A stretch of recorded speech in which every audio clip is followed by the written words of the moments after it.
5 তারিখের পর থেকে আমাদের কলেজে নওগাঁর নিয়ামতপুর সরকারি কলেজে প্রশাসনিক সংকট, অধ্যক্ষের অনুপস্থিতিতে শিক্ষার্থীদের বিক্ষোভ।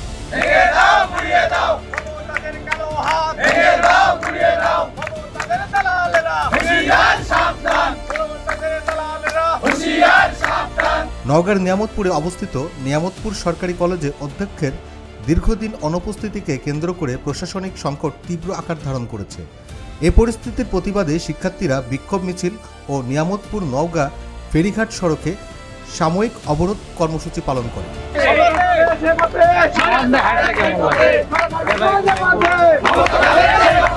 শিক্ষার্থীদের অভিযোগ, অধ্যক্ষ মমতাজ দীর্ঘদিন কর্মস্থলে অনুপস্থিত থাকা সত্ত্বেও কিভাবে বেতন ভাতা গ্রহণ করছেন তা নিয়ে তারা প্রশ্ন তুলেছেন।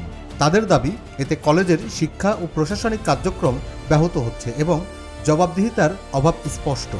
বিগত 1.5 বছর ধরে আমাদের নিয়ামতপুর সরকারি কলেজের ভারপ্রাপ্ত অধ্যক্ষ মমতাজ স্যার উধাও। সে আওয়ামী লীগের বিভিন্ন মামলায় তাকে মামলা দেওয়া হয়েছে, বিভিন্ন কলেজের সিন্ডিকেটের মূলে সে রয়েছে। কারণ কিন্তু আমরা জানতে চাই সে কিভাবে বাইরে বসে থেকে কলেজে না এসে তার কলেজের সমস্ত কার্যক্রম অব্যাহত রয়েছে, ঠিক কিনা?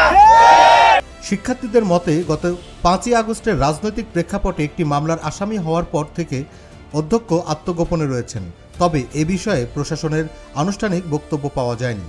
বর্তমানে কলেজের সার্বিক কার্যক্রম মৌখিকভাবে পরিচালনা করছেন মনোবিজ্ঞান বিভাগের প্রভাষক ওবায়দুল হক চৌধুরী। তিনি জানান, কলেজে কোনো আর্থিক অনিয়ম নেই, তবে অধ্যক্ষের অনুপস্থিতি নিয়ে আমাদেরও প্রশ্ন রয়েছে। তিনি দ্রুত উচ্চ কর্তৃপক্ষের হস্তক্ষেপ কামনা করেন। আমি মোহাম্মদ ওবায়দুল হক চৌধুরী, প্রভাষক মনোবিজ্ঞান। উনি ডিডিও অর্থাৎ কলেজে আমরা যে উনি ভারপ্রাপ্ত অধ্যক্ষ, উনি ডিজির আন্ডারে চাকরি করেন আর আমরা করি উনার আন্ডারে। উনি এখনো বহাল তবিয়তে আছেন। উনি ডিডিও, উনার সই স্বাক্ষর ছাড়া কোনো কাগজে আমাদের ডিজি পর্যন্ত কোনো শিক্ষা ডিপার্টমেন্টে যায় না, সব কিছু ওনার স্বাক্ষর।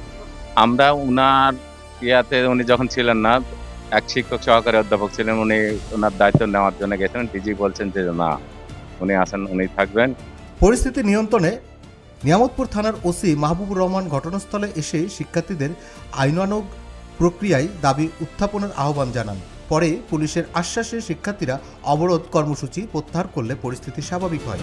আমরা একটা প্রসেস অনুযায়ী তাদের এই সমস্যা যেটা হয়েছে এই সমস্যার সমাধানের চেষ্টা করবো। ইনশাল্লাহ হয়তো আমরা যে ছাত্রদের যে দাবি এটা আমরা হয়তো কর্তৃপক্ষের সাথে আলোচনা করতে এটা সমাধান দিতে পারবো।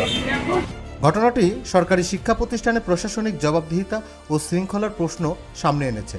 সংশ্লিষ্টদের দাবি, দ্রুত তদন্ত ও কার্যকর পদক্ষেপের মাধ্যমে সংকট নিরসন জরুরি। কালো হাত ভেঙে দাও,